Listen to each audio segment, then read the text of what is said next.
ഇന്ന് തന്നെ ഡൗൺലോഡ് ചെയ്യൂ. കാണൂ നിങ്ങളുടെ ഫേവറേറ്റ് ഷോസ്. ശ്യാമ മാഡം അതിന്റെ പേര് പാടാൻ വേണ്ടി പറഞ്ഞെന്ന് അറിഞ്ഞപ്പോ സത്യം പറഞ്ഞ ഞാൻ ഞെട്ടിപ്പോയി. അതിനൊക്കെയുള്ള പുണ്യം ഞാൻ ചെയ്തിട്ടുണ്ടോന്ന്. ചെയ്തിട്ടുണ്ട്. എന്റെ ജന്മം അങ്ങനെയാ. എന്താ മാഡം? അല്ല,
എക്സലന്റ്. ഈ പാട്ട് ആവശ്യപ്പെടുന്ന ഫീൽ എന്താണോ അത് മുഴുവൻ രാധികയുടെ വോയിസിലുണ്ടായിരുന്നു. താങ്ക്സ്. ശ്യാമ മാഡത്തിന്റെ കണക്കുകളൊന്നും തെറ്റിയില്ല, ഗംഭീരമായിട്ടുണ്ട്. എന്റെ സിനിമയിൽ എനിക്ക് ഒന്നുകൂടെ വിശ്വാസമായി. ഞാനൊന്ന് ശ്യാമ മാഡത്തിനെ വിളിച്ചിട്ട് വരാം. ഇത്രയും ടാലന്റ് ഉള്ള ഒരാൾ ഇതുവരെ ഇവിടെ ഒളിച്ചിരിക്കുകയായിരുന്നെന്ന് വിശ്വസിക്കാൻ പറ്റുന്നില്ല. എന്തായാലും ശ്യാമ മാഡം തന്നെ കണ്ടുപിടിച്ചല്ലോ. She is great. അതെ സർ, ഞാനിതുവരെ കാണാത്ത എന്റെ ദൈവ ശ്യാമ മാഡം. ഞാനിപ്പോ സാറിന്റെ മുന്നിൽ നിൽക്കുന്നത് ആ ദൈവം എന്നെ അനുഗ്രഹിച്ചതുകൊണ്ട് മാത്രം.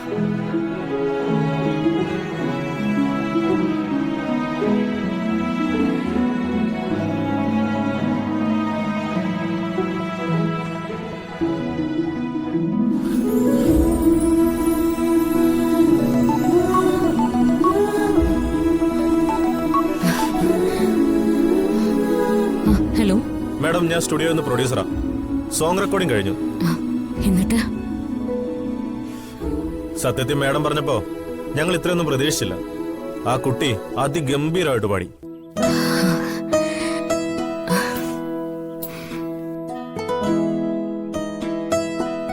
ഈശ്വര, ഒരു സംശയം വേണ്ട മാഡം. മാഡം കണ്ടെത്തിയ ആ പെൺകുട്ടി ഭാവിയിൽ ഒരു വലിയ പാട്ടുകാരി തന്നെ ആയിരിക്കും. എനിക്കിപ്പോഴാ സമാധാനമായത്. ഞാൻ നിങ്ങളുടെ ഭാഗത്തുനിന്നുള്ള റിസൾട്ട് എന്താണെന്നറിയാൻ കാത്തു നിൽക്കായിരുന്നു. സത്യത്തില് ഒന്ന് സംശയിച്ചു പോയതിന്റെ കുറ്റബോധമുണ്ട് ഞങ്ങക്ക്. ഇവിടെ എല്ലാവരും നല്ലത് മാത്രമേ പറയുന്നുള്ളൂ മാഡം. Thank you. മാഡത്തിന്റെ അതേ മുഖം, മാഡത്തിന്റെ അതേ ശബ്ദം. സ്റ്റുഡിയോയിലുള്ളവർ മുഴുവൻ മാഡം പഴയ കാലത്ത് പാടാൻ നിന്ന പോലെ എന്നാ പറയുന്നത്.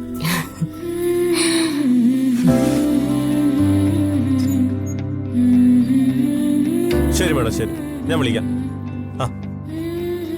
ഞാൻ ശ്യാമ മാഡത്തിനോട് കുട്ടിയുടെ കാര്യം പറഞ്ഞുകൊണ്ടിരിക്കുവായിരുന്നു. ശ്യാമ മാഡമാണോ ഫോൺ? അതെ മാഡത്തിനോട് എന്നോടൊന്ന് സംസാരിക്കാമോ ചോദിക്കും. മാഡം, ആ കുട്ടി ഒന്ന് സംസാരിക്കണം എന്ന് പറയുന്നു. കൊടുക്കട്ടെ? കൊടുത്തോളൂ.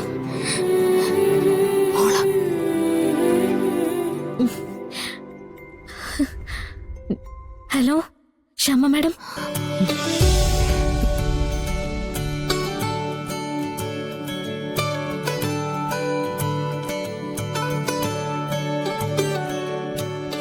സംസാരിക്കും.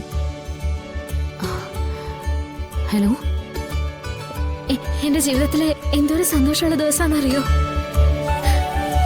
അറിയാം. മോള് നന്നായിട്ട് പാടിയെന്ന് എല്ലാവരും പറഞ്ഞു. പാട്ടിന്റെ അല്ല, ഞാൻ ശ്യാമ മാഡത്തിനോട് സംസാരിച്ചില്ലേ, ശ്യാമ മാഡം എന്നോട് മിണ്ടിയില്ലേ, അതിന്റെ സന്തോഷ. ശ്യാമ മാഡത്തിന്റെ ശബ്ദത്തിനോട് എനിക്കുള്ള ആരാധന എന്നൊക്കെ പറഞ്ഞാല് അതെങ്ങനെ പറഞ്ഞു തീർക്കാന്ന് പോലും എനിക്കറിയില്ല.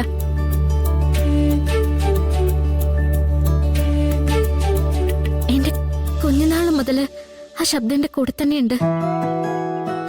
ഞാൻ സന്തോഷം വന്നാലും സങ്കടം വന്നാലും ശ്യാമ മാഡത്തിന്റെ പാട്ടാ കേൾക്കുക. സ്കൂളിലൊക്കെ പഠിക്കുമ്പോ പിള്ളേരെന്നെ കളിയാക്കിയിട്ടുണ്ട്. ശ്യാമ മാഡത്തിനെ കുറിച്ച് വേറെ ആരെങ്കിലും എന്തെങ്കിലും പറഞ്ഞാ ഞാൻ ആ കുട്ടിയോട് ദേഷ്യപ്പെടും. ചിലപ്പോ പിച്ച മാന്തം ഒക്കെ ചെയ്യും. അപ്പൊ കുട്ടികളൊക്കെ എന്നോട് ചോദിക്കും, ഇത്രയും പ്രശ്നം ഉണ്ടാക്കാൻ ശ്യാമ മാഡം നിന്റെ അമ്മയാണോന്ന്. അല്ല അയ്യോ മാഡം, ഞാൻ കൊറേ സംസാരിച്ച് ബുദ്ധിമുട്ടിച്ചോ? ഏയ് ഇല്ല മോളെ, ഞാൻ കേട്ടോണ്ടിരിക്കായിരുന്നു. പിന്നെ ശ്യാമ മാഡം അതിന്റെ പേര് പാടാൻ വേണ്ടി പറഞ്ഞെന്ന് അറിഞ്ഞപ്പോ സത്യം പറഞ്ഞ ഞാൻ ഞെട്ടിപ്പോയി. അതിനൊക്കെയുള്ള പുണ്യം ഞാൻ ചെയ്തിട്ടുണ്ടോന്ന്. ചെയ്തിട്ടുണ്ട്. നിന്റെ ജന്മം അങ്ങനെയാ.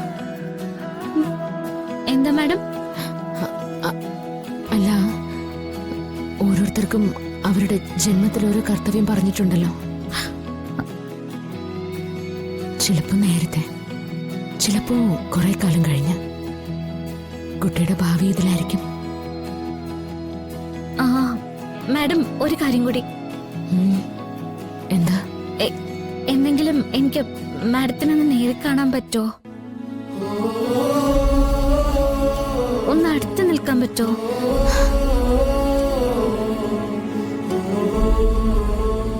അതിനെന്താ മോളെ,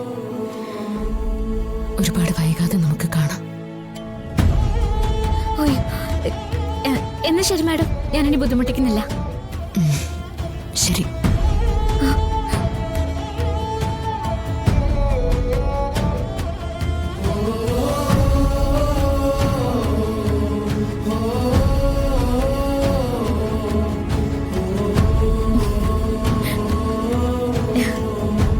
സർ, ശ്യാമ മാഡം എന്നോട് എന്ത് നന്നായിട്ടാ സംസാരിച്ചേ, എത്രത്തോളം സംസാരിച്ചേ.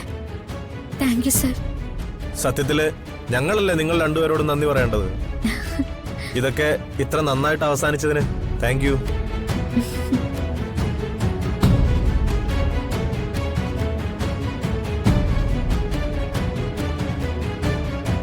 എടുത്തേ, അവളുടെ ഇപ്പോഴത്തെ സംസാരം കേട്ടപ്പോഴേ ഒരു 4-5 വയസ്സുള്ളൊരു കുട്ടി, അതിന്റെ അപ്പുറത്തേക്കില്ല. അല്ല, ഫിദയുടെ ശബ്ദം അവൾ സ്ഥിരം കേൾക്കുന്നതല്ലേ? അതിനെക്കുറിച്ച് എന്തെങ്കിലും ചോദിച്ചോ? ഇല്ല, അതിലും വലിയ എക്സൈറ്റ്മെന്റിലല്ലേ അവള്. അതൊക്കെ എവിടെ ശ്രദ്ധിക്കാനാ.